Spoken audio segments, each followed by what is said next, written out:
Bismillahirrahmanirrahim. Assalamualaikum warahmatullahi wabarakatuh. Perkenalkan, nama saya Rahmiti Muhyiddin dengan NIM 12070053 dari kelas Matematika B akan mempresentasikan review pertemuan ke-14, materinya mengenai abstrak data type sampai FL3. Video ini dibuat untuk memenuhi tugas ujian akhir semester mata kuliah struktur data.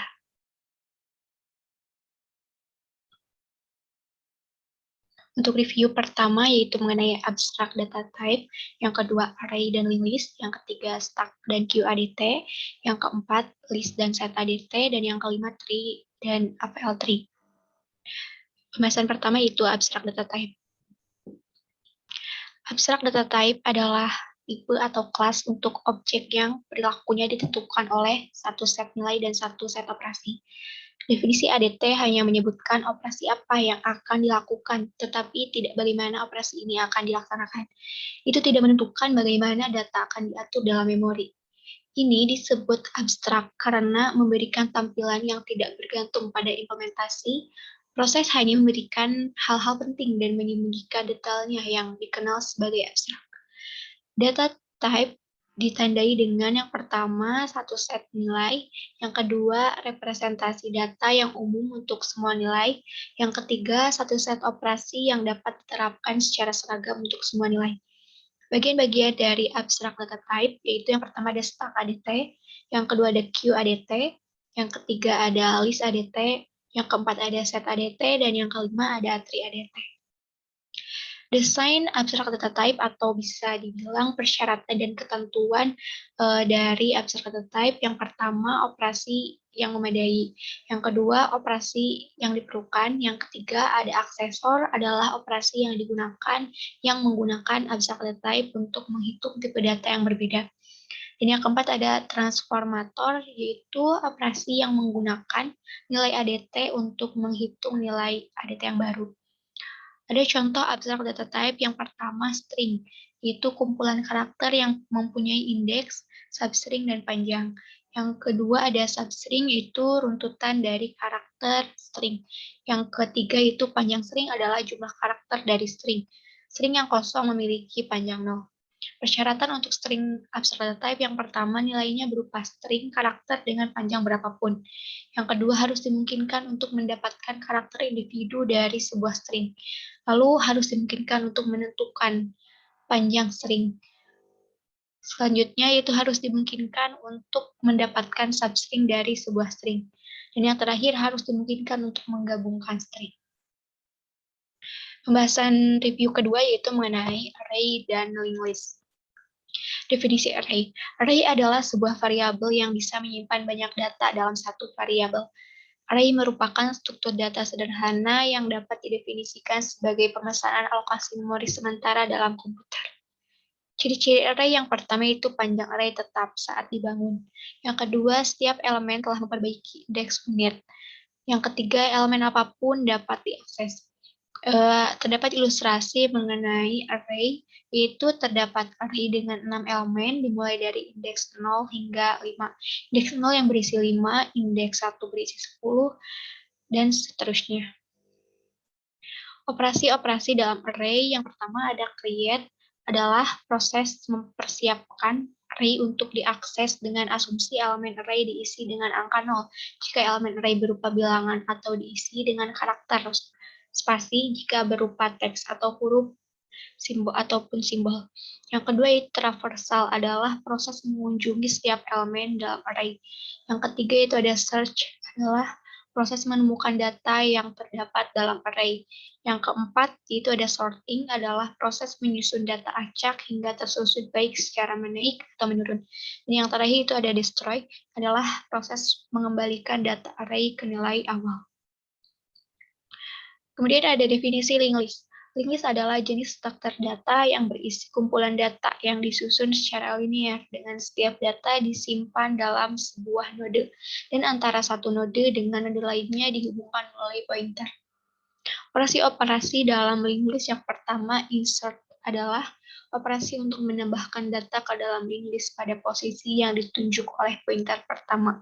Yang kedua ada find, yaitu operasi untuk mencari suatu data dalam linked list. Dan yang ketiga ada remove, yaitu operasi untuk menghapus sebuah node dalam linked list. Macam-macam linked list yaitu ada pertama single linked list atau bisa disebut SLL. Linked list dengan node berisi satu pointer yang mengacu ke node berikutnya, diilustrasikan seperti pada gambar. Yang kedua ada double linked list atau biasa disebut DLL, adalah sekumpulan node yang terurut linear dengan dua buah pointer, diilustrasikan seperti pada gambar. Jadi ada double gitu ya nodenya. Yang ketiga itu ada circular linked list atau CLL, adalah suatu linked list yang tidak memiliki nilai. Perbedaan antara array dan linked list. Yang pertama, array bersifat statis, sedangkan linked list bersifat dinamis. Yang kedua, penambahannya terbatas, dan linked list penambahannya tak terbatas. Yang ketiga, array penghapusan untuk membebaskan memori tidak mungkin, sedangkan linked list penghapusannya mudah dilakukan. Yang keempat, array menyimpan data dalam memori secara berurutan, sedangkan linked list menyimpan data dalam memori secara acak. Pembahasan ketiga mengenai stack dan queue ADT. Definisi stack ADT. Stack adalah urutan elemen dengan properti yang elemen dapat ditambahkan dan dihapus hanya di satu ujung, yaitu bagian atas tumpukan. Kedalaman stack adalah jumlah elemen yang dikandungnya. Stack atau tumpukan yang kosong memiliki kedalaman 0. Ciri-ciri dari stack ADT yang pertama, elemen awal diketahui. Yang kedua, penyisipan dan penghapusan selalu dilakukan di awal.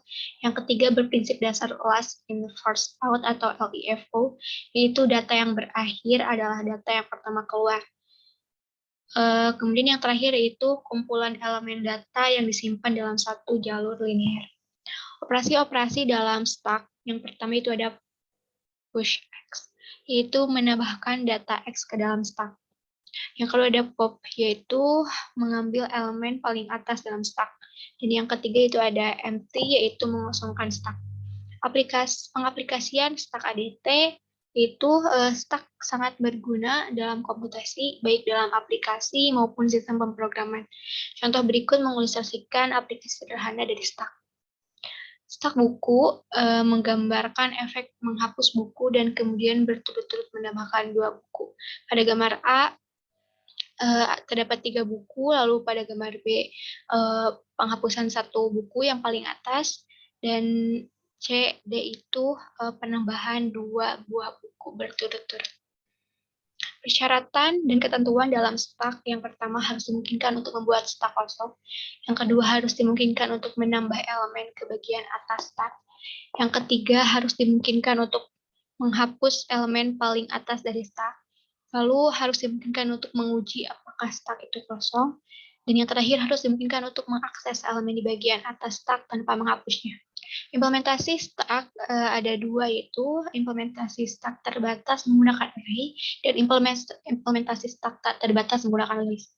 Untuk implementasi stack terbatas menggunakan array, yaitu stack terbatas adalah tumpukan yang kedalamannya terbatas. Jika kedalaman maksimum tumpukan adalah max deep, maksimal ketinggiannya maksimal, maka kedalamannya saat ini dapat bervariasi dari 0 hingga max deep. Stack terbatas dapat dengan mudah diwakili oleh elemen array dengan panjang maksimum kedalamannya. Ketika kedalaman tumpukan kurang dari kedalaman maksimum, beberapa komponen array akan menjadi kosong. Jadi kita harus melacak kedalaman tumpukan saat ini. Elemen yang ditumpuk akan menempati elemen subarray dari 0 hingga kedalaman negatif 1. Dalam urutan dari bawah ke atas, dan nilai kedalaman akan disimpan dalam variabel instan. Mohon maaf tadi maksud saya jika kedalaman maksimum tumpukan adalah maksimal kedalamannya, maka saat ini dapat bervariasi dari 0 hingga maksimal kedalamannya. Kemudian ada implementasi stack tak terbatas menggunakan linked list. Stack tak terbatas dapat dengan mudah diwakili oleh single linked list atau SLL, dengan bagian atas elemen di node pertama dan elemen bawah di node terakhir. Link ke node pertama adalah semua yang kita butuhkan, karena elemen hanya akan ditambahkan dan dihapus di akhir. Kemudian pembahasan berikutnya itu ada definisi QADT. Q adalah urutan elemen dengan properti yang elemennya dapat ditambahkan hanya di satu ujung, yaitu di belakang antrian, dan dihapus hanya di ujung lainnya, yaitu di depan antrian. Panjang Q adalah jumlah elemen yang dikandungnya. Q yang kosong memiliki panjang 0. Q berprinsip dasar last in first out atau LIFO, yaitu data yang pertama datang adalah data yang pertama dilayani.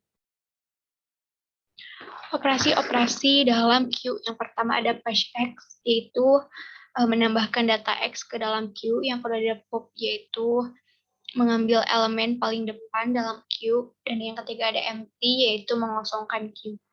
Pengaplikasian Q ternyata sangat berguna dalam komputasi, khususnya dalam pemrograman sistem. Contohnya, server cetak mempertahankan antrian pekerjaan cetak, dan drive disk mempertahankan antrian permintaan akses disk. Persyaratan dan ketentuan dalam Q yang pertama harus dimungkinkan untuk membuat Q kosong. Yang kedua harus dimungkinkan untuk menguji apakah Q kosong. Yang ketiga harus dimungkinkan untuk mendapatkan panjang dari Q. Yang keempat harus dimungkinkan untuk menambahkan elemen di belakang Q.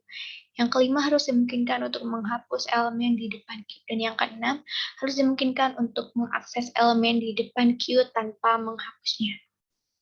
Implementasi Q juga ada dua, yaitu implementasi Q terbatas menggunakan array dan implementasi Q tak terbatas menggunakan lineage.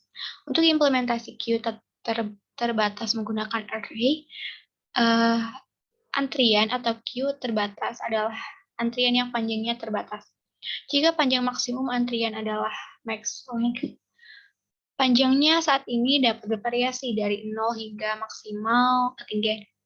Sebuah antrian dibatasi dapat diwakili oleh sebuah array panjang maksimal length. Kita harus menjaga melacak di mana elemen antrian berada dalam array. Seperti pada gambar, misalkan elemen antrian awalnya menempati komponen array paling kiri, seperti pada gambar 7.3 bagian A. Kemudian selama elemen adalah ditambahkan ke antrian, satu-satunya efek adalah bahwa bagian belakang antrian bergerak ke kanan, seperti pada gambar B. Tetapi ketika elemen dihapus dari antrian, bagian depannya juga bergerak ke kanan, seperti gambar 7.3 bagian C sampai D. Dengan demikian, antrian secara keseluruhan berangsur-angsur bergeser ke kanan. Maka kita setuju bahwa elemen antrian akan menempati elemen sebagai dari front, belakang, sampai -1. Seperti yang ditunjukkan pada gambar 7.4 bagian A, di mana depan dan belakang keduanya variabel. Menambahkan elemen akan bertambah ke belakang, menghapus elemen akan menambah ke bagian depan. Kemudian implementasi Q tak terbatas menggunakan linked list. Q tak terbatas dapat dengan mudah diwakili oleh daftar tertaut tunggal atau SLL single list, dengan elemen depan di simpul pertama dan elemen belakang di simpul terakhir. Kami membutuhkan tautan ke simpul pertama dan terakhir, karena elemen akan ditambahkan di bagian belakang dan dihapus bagian depan. Pembahasan keempat itu ada list dan set ADT. List abstract data type itu barisan elemen dengan nilai yang tetap, dapat menambahkan, menghapus, memeriksa, dan memperbaharui elemen di mana saja. List lebih umum daripada struct dan queue. List ini penting dalam matematika dan komputasi yang pengaplikasiannya pada editor teks atau email yang penyisipan, penghapusan, dan penggantiannya dapat dilakukan di mana saja.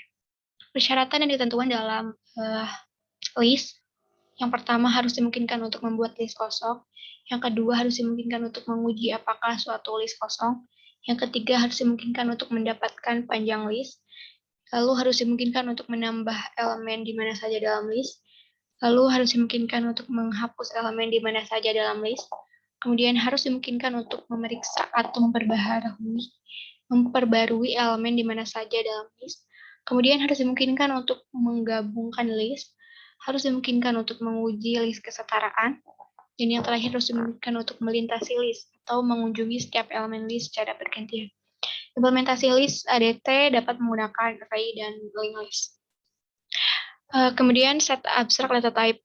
Set atau himpunan merupakan tipe data abstrak yang memungkinkan untuk menyimpan daftar nilai yang tidak berulang.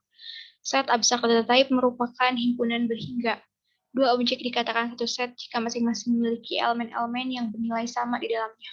Set merupakan collection yang tidak dapat memuat elemen yang sama sebanyak 2 kali atau lebih. Interface set memuat beberapa metode yang diwarisnya dari collection dan menambahkan batasan untuk mencegah masuknya elemen yang sama. Training set merupakan bagian dari set yang dilatih untuk membuat prediksi atau menjalankan fungsi dari suatu algoritma. Operasi-operasi dalam set yang pertama insert adalah memasukkan i ke dalam list. Lalu ada remove i adalah menghapus i dari set. Kemudian ada size adalah mengembalikan ukuran set. Dan yang terakhir ada contain i adalah mengembalikan atau tidak sebuah set yang memuat i. Persyaratan dan ketentuan dalam set ADT yang pertama harus dimungkinkan untuk mengosongkan suatu set, lalu harus dimungkinkan untuk menguji apakah suatu set kosong, harus dimungkinkan untuk mendapatkan kardinalitas suatu set, harus dimungkinkan untuk menambah dan menghapus anggota set, harus dimungkinkan untuk menambah atau menguji suatu set apakah memiliki nilai anggota, lalu harus dimungkinkan untuk menguji apakah dua set kosong, lalu harus dimungkinkan untuk menguji apakah suatu set menggolongkan set yang lainnya, lalu harus dimungkinkan untuk menghitung persatuan, perpotongan, dan selisih dari dua set, dan yang terakhir harus dimungkinkan untuk melintasi suatu set. Implementasi dari set ADT pun dapat menggunakan linked list dan array boolean array. Pembahasan kelima yaitu mengenai tree dan AVL tree. Tree atau pohon adalah struktur data yang tidak linear, digunakan terutama untuk merepresentasikan hubungan data yang bersifat hierarki antara elemen-elemennya. Penerapan tree yaitu terdapat pada struktur organisasi, kemudian terdapat pada silsilah keluarga, dan pada taksonomi. Persyaratan dan ketentuan dalam tree yang pertama harus dimungkinkan untuk mengakses akar pohon, harus dimungkinkan untuk mengakses semua individu node dari setiap node dalam tree, lalu harus dimungkinkan untuk mengakses semua turunan dari setiap node dalam tree, harus dimungkinkan untuk menambah node baru dalam tree, harus dimungkinkan untuk menghapus node tertentu dalam tree, dan harus dimungkinkan untuk melintasi tree.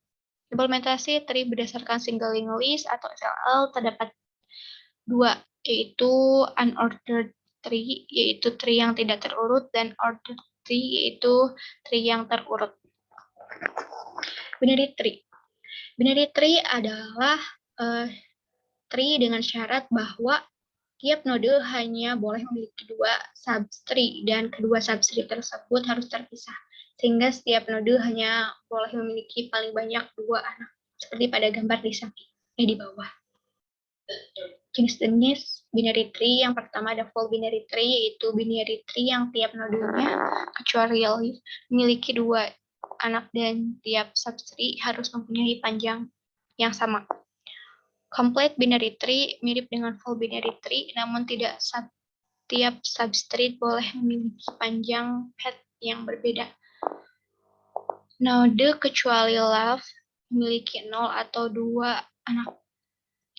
Skewed binary tree memiliki tree yang semua nodenya hanya memiliki satu anak.